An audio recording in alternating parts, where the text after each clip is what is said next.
abandi bajya mu idini rya Ryangombe. Abagiye mu idini rya Ryangombe kubera ubuke bwayo, mu gihe cya nyuma muri za 50 zirangira, byabaye ngombwa ko amatora aza, ariko mbere yuko ngera aho ngaho hari abantu benshi bakitiranya ingoma y'Abanyiginya yitwaga Karinga n'ingoma y'Abega n'ingoma y'Abakono n'ingoma y'Abaha, kuko izo ngoma zarakurikiranye mu Rwanda, ariko ingoma ya mbere yari iy'Abanyiginya. Abanyiginya bayambuwe uwari uyifite, bamuciye umutwe. Sinzi niba baramuciye umutwe cyangwa baramutwitse cyangwa se barageze gute, ariko iyi ngoma y'Abanyiginya ihera mu 1543 ikageza ku gihe cya Karemera Rwaka, umuhungu wa Mazimhaka. Nuko kugeza icyo gihe kuri Karemera Rwaka iyi ngoma yari iy'Abanyiginya. Karemera Rwaka haturutse inkonkobotsi mu Bugesera, kuko Bugesera bwariho n'u Rwanda ruriho. Noneho ariko nawe ubwo yari avuye muri cyari icyambu anyuzeho,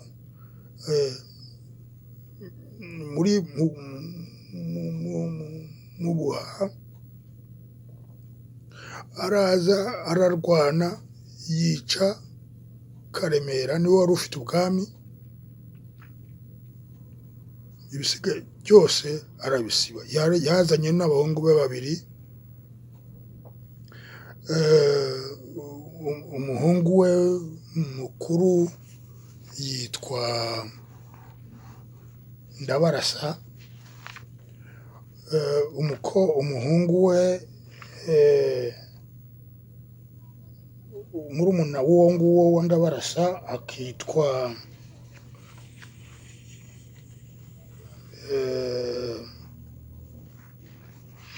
Ndera,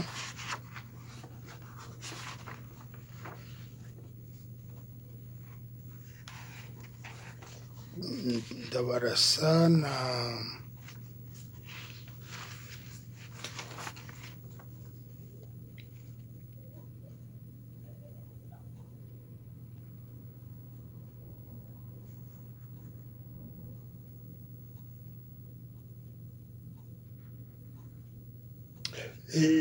ibyo ari byo byose ni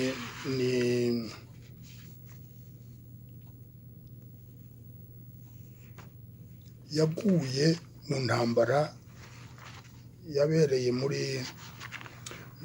bateye i Burundi,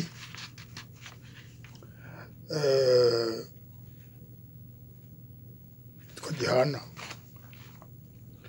Noneho bateye u Rwanda, Cyilima Rujugira afata u Rwanda. Hashize igihe gito barambuka, abahungu be bajya gushoza intambara i Burundi.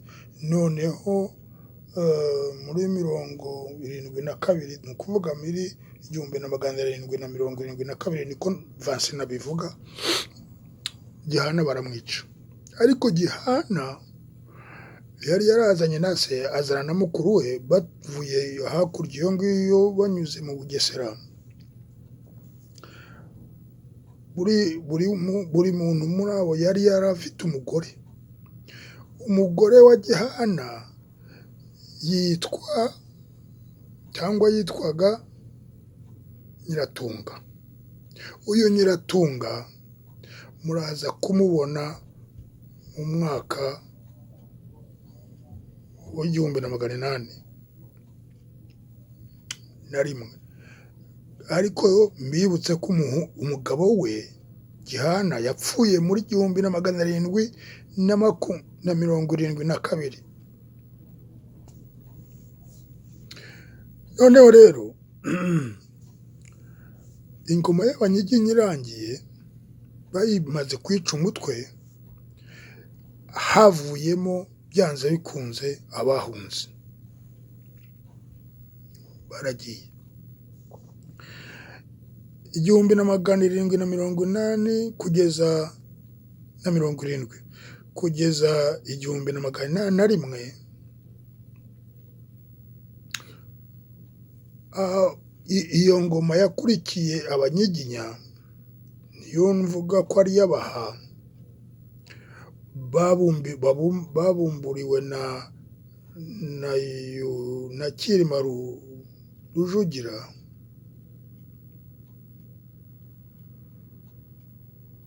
Yarangiye mu 1801, ariko bwa Bugesera bwari hepfo bwari bumaze imyaka 2 bwometswe ku Rwanda. Ni igice kimwe, kuko igice kinini cy'Ubugesera dayeri cyafashwe n'Abarundi, kuko nibo barwanya iyo ntambara barayitsinda. Noneho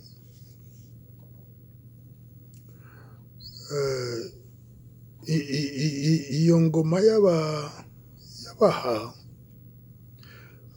ntabwo bayise iy'Abaha, barakomeje bayita Nyiginya, ingoma Nyiginya, ariko itegekewemo n'abo Baha. Wa mwana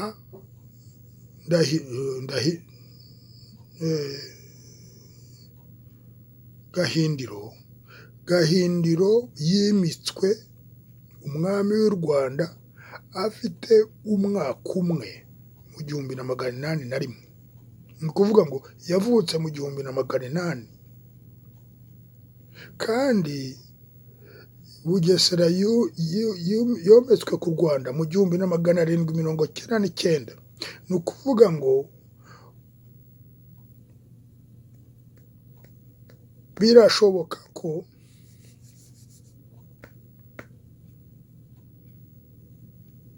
ndabibutsa ko nabonye ko umwami w'Abagesera icyo gihe yitwaga Sekarongoro.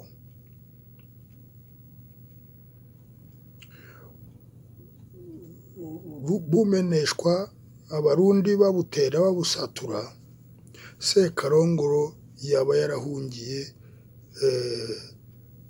muri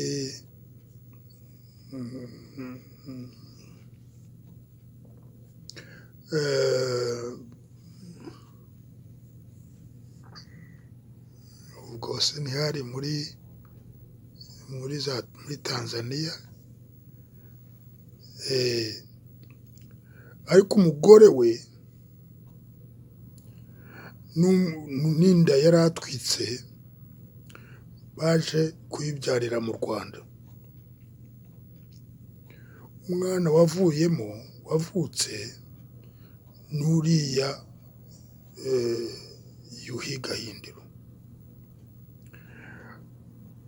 Mu Rwanda Gahindiro yagombaga kuba ari umuhondogo, nibwo bwoko bwa Sekarongoro. Bahisemo kuba Abakono, barakomeza Abakono baba ntuza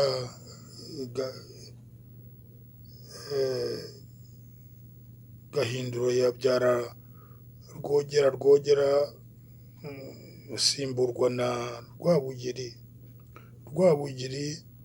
asimburwa na Rutarindwa,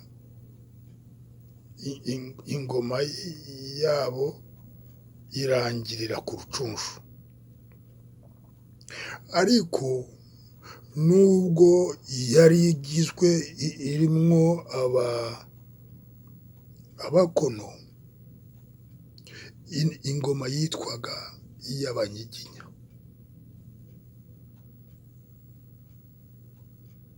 Ni nk'uko uyu munsi wavuga ngo Repubulika y'u Rwanda kandi itegetswe cyami kurusha icyakanjogera. Repubulika ntayiriho, ni ku izina.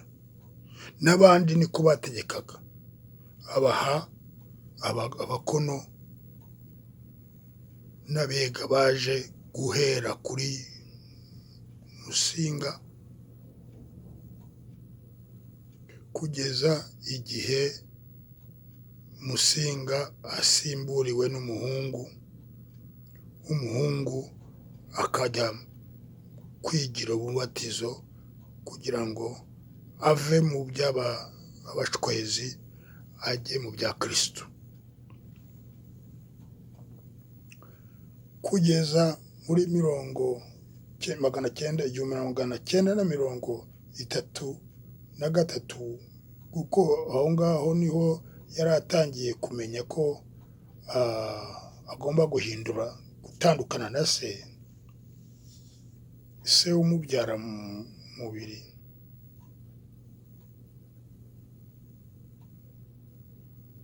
Ubwo yabaga yinjiye mu nzira, yabaga yinjiye mu bwami muri royaume de Kristo. Ariko mbibutse yuko abami uko navuze uko bagiye bakurikirana mu mateka tuzi,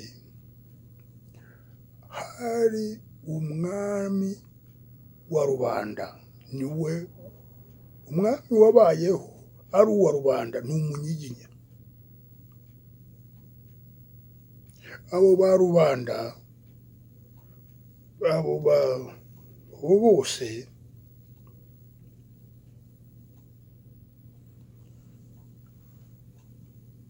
bari abo uyu munsi wakwita Abahutu. Ni nako bitaga Rudahigwa. Si ukubera ko yakundwaga n'Abahutu gusa, kuko bageze aho bene wabo bamwica, kuko burya bababeshya ngo yishwe n'Ababiligi.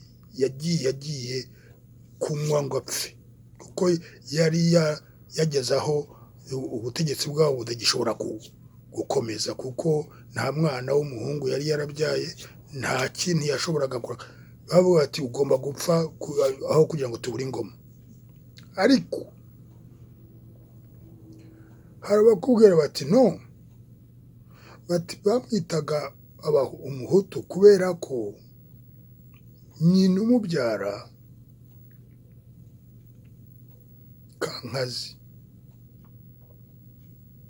Kankazi akomoka, iyo urebye mu nkomoko ye, muri ntuza ye,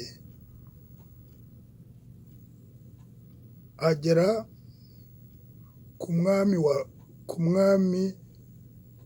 wa rubanda,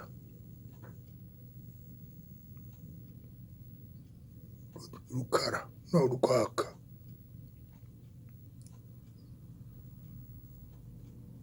Umwami wa rubanda ababaye umuhutu kubera gukomoka muri iyo ntuza. Ariko abasigaye bandi babaga ari abana babaga kwitwa umututsi byavugaga ko uri muri abo bategeka bo hejuru. umututsi wabaga warajugunywe cyangwa waranyazwe ntiyashoboraga kuba akiri umututsi.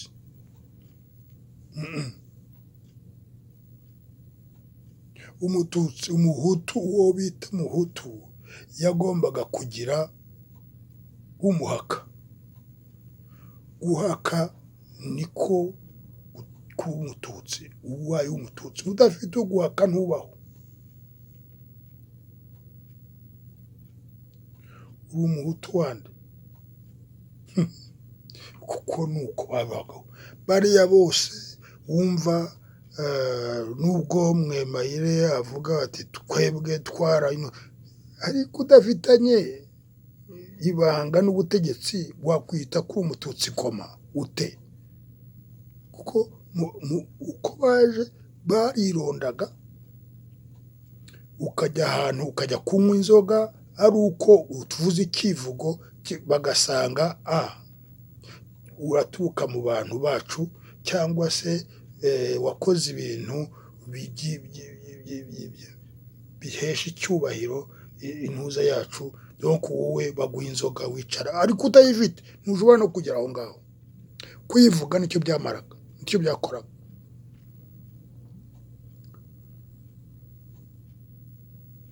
Kugira ngo rero ubwo bwoko bw'abatutsi buzwemo na rubanda nayo ibatizwe kuba abatutsi cyangwa iki, byagenze bite? Ibintu bya demokarasi byaraje, bije basanga ari ukubarura amajwi, ugize menshi niwe utsinze. Babandi bari barishyize hejuru ngo ni agatsiko k'intuza, nitwe dutegeka, nitwe bose baratwumvira, turavuga abahutu bose bagapfukama. Basanze batazabarura ya majwi yabo y'agatsiko ngo bazabone ubutegetsi. Na n'ubu nicyo barwanira. Barashaka yuko ubwo butegetsi bazabuhabwa n'ubugi bw'intorezo cyangwa n'imbunda. Ntabwo iyo amatora ataza, n'abo batutsi cyangwa abatutsikazi, abo ba Mwemayire n'abandi bose ntibashoboraga kugera muri ntuza. Utari ufite inka 10 ngo ubone uwuhaka ntiwashoboraga kuba umututsi, icyo aho waba warapfuye hose.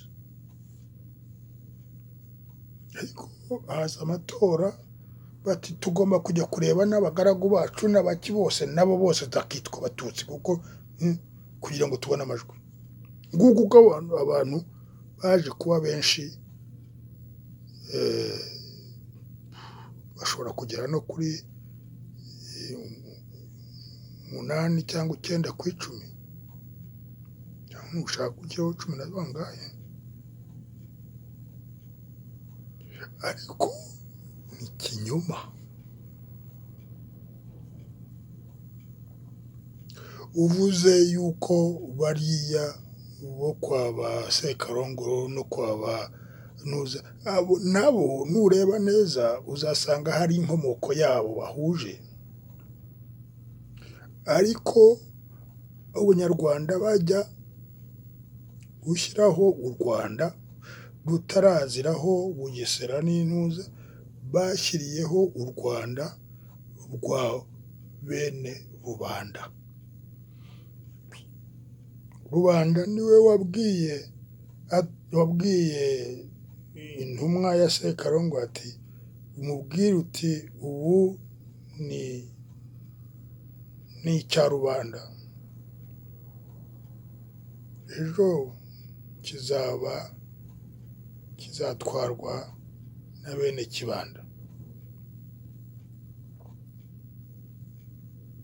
Uzarebe neza, hari n'ahandi avuga, ashatse kuvuga yuko u Rwanda rwabereyeho, kuva icyo gihe rwabereyeho u Rwanda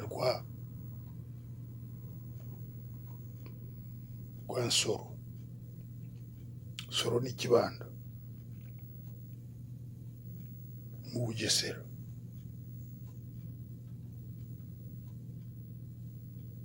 Ni naho ba Sekarongoro baturuka, ni naho abo bose ba Gahindiro baturuka.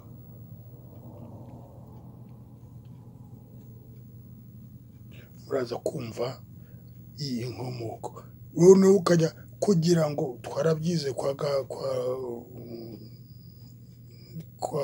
Alex Kagame, kugira ngo ubwami bazabubone, bazabugereho, bazagere gute, bagendaga bahindagura, bagenda babeshya, bagenda nuko bacurisha ubwenge. Ni ukuvuga ngo ni ubwenge bakoreshaga kugira ngo babone uko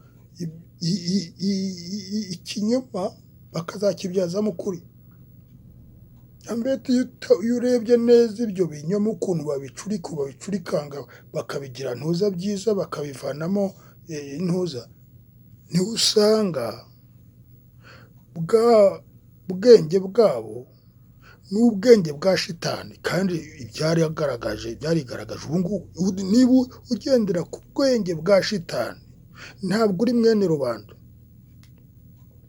Kandi aho niho turi. Tugomba guhinduka.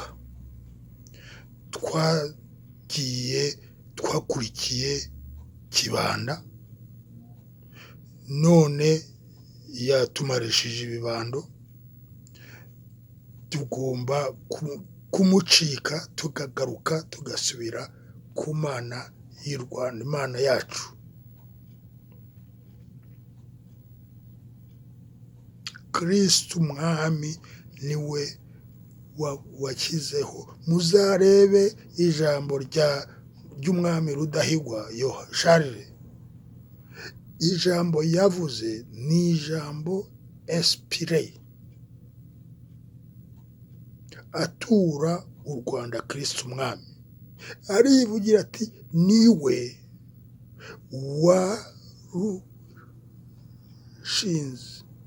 warushyizeho. Kandi nibyo n'abandi bariya banyamateka bavuga bati fondateur w'u Rwanda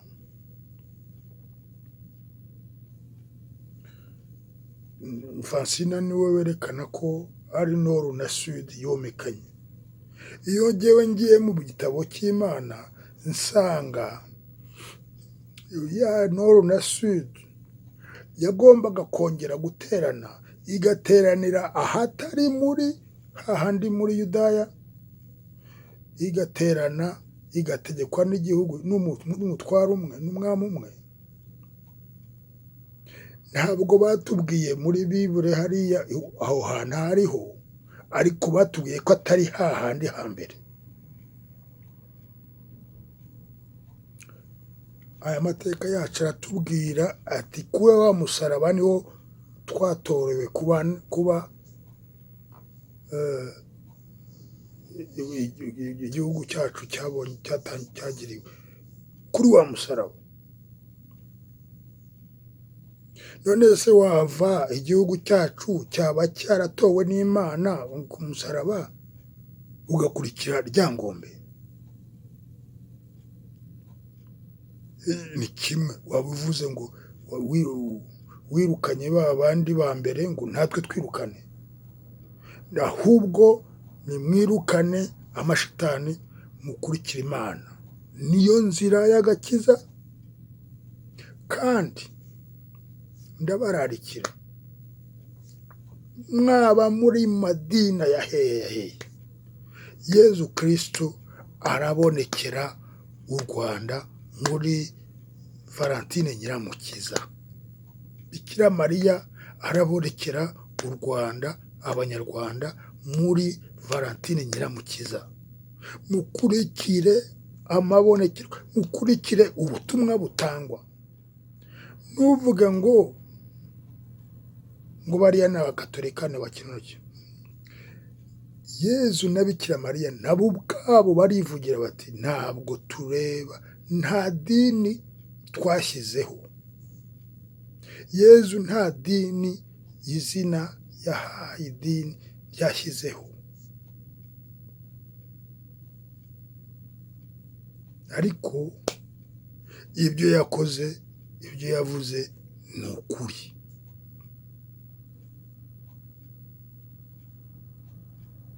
Nuhakana Bikira Mariya ngo kubera ko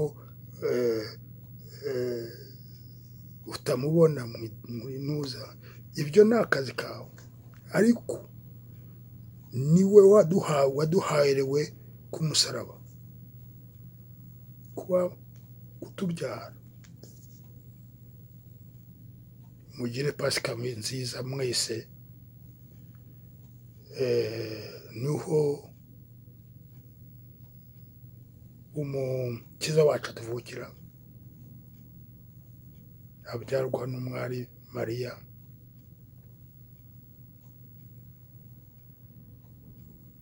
Turamukeneye, dukeneye kongera gukizwa nawe, kumusubiza icyubahiro twari twaramwambuye. Imana ibahezagire, Imana ibafashe. Ibyo kandi ndabivugira ku Banyarwanda, ku Barundi, ku Banyekongo bavuga Ikinyarwanda n'abatakivuga ariko batwumva, ku Banyaganda bavuga Ikinyarwanda cyangwa se bacyumva, ku Batanzaniya bavuga Ikinyarwanda cyangwa bacyumva, abo bose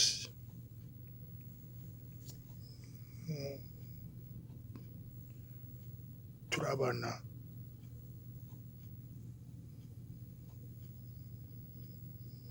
ba Gihanga, ba Kristo Umwami.